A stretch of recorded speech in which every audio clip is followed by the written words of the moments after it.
આજે આપણે મિલકતના basic document, મિલકતના basic પુરાવાઓ કયા કયા હોવા જોઈએ એની માટે ચર્ચા કરી. મિલકતના બેઝિક પુરાવામાં જો આપણે કોઈ પણ મિલકત વેચાણથી પરચેસ કરેલી હોય તો એનો સૌથી પહેલો પુરાવો છે ઓરિજિનલ વેચાણ દસ્તાવેજ. ત્યાર પછી આવે ઓરિજિનલ ઇન્ડેક્સ. ત્યાર પછી આવે પ્રોપર્ટી કાર્ડ. સિટી સર્વે ડિપાર્ટમેન્ટમાંથી આપવામાં આવતું કાર્ડ એટલે પ્રોપર્ટી કાર્ડ.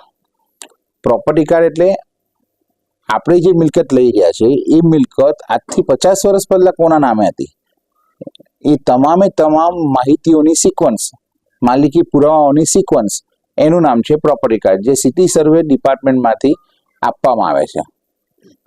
ત્યાર પછી આવે રજા ચિઠ્ઠી, જે વડોદરા મ્યુનિસિપલ કોર્પોરેશનમાંથી આપવામાં આવે છે.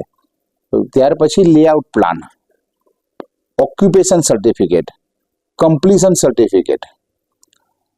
આટલા બધા પુરાવાઓ એ ખૂબ જ અગત્યના છે. અને જમીનનું મહેસૂલ પાવતી.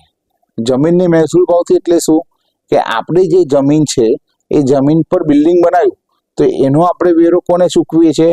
વડોદરા મ્યુનિસિપલ કોર્પોરેશનને વેરા પાવતી સ્વરૂપે આપણે ચૂકવીએ છીએ. પણ જે જમીન છે એ જમીનને વેરો આપણે ચૂકવતા નથી. એ જમીનનો વેરો એનું નામ તલાટીમાં ભરવામાં આવતી મહેસૂલ પાવતી.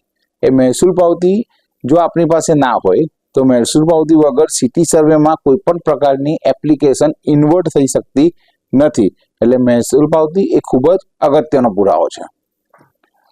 હવે પ્રોપર્ટી કાર્ડની ડિસ્કસ કરીએ તો પ્રોપર્ટી કાર્ડ એ સિક્વન્સ છે, મેં આપને જણાવ્યું, પણ એ સિક્વન્સમાં પણ શું ધ્યાન રાખવાનું છે કે જે જૂનું પ્રોપર્ટી કાર્ડ હતું એ જૂનું પ્રોપર્ટી કાર્ડ હસ્તલિખિત હતું. એટલે એ લોકો કાગળ પર એન્ટ્રી, ચોપડામાં એન્ટ્રી પાડે પ્રોપર્ટી કાર્ડમાં અને એની કોપી આપણને આપતા હતા. હવે ડિજિટલાઇઝેશન થઈ ગયું છે એટલે પ્રોપર્ટી કાર્ડ એ કોમ્પ્યુટરાઇઝ, ડિજિટલાઇઝ થઈ ગયું છે. એટલે શું આપણી પાસે પ્રોપર્ટી કાર્ડ હશે પણ શું એ ડિજિટલ પ્રોપર્ટી કાર્ડ છે એ ખાસ ચેક કરજો.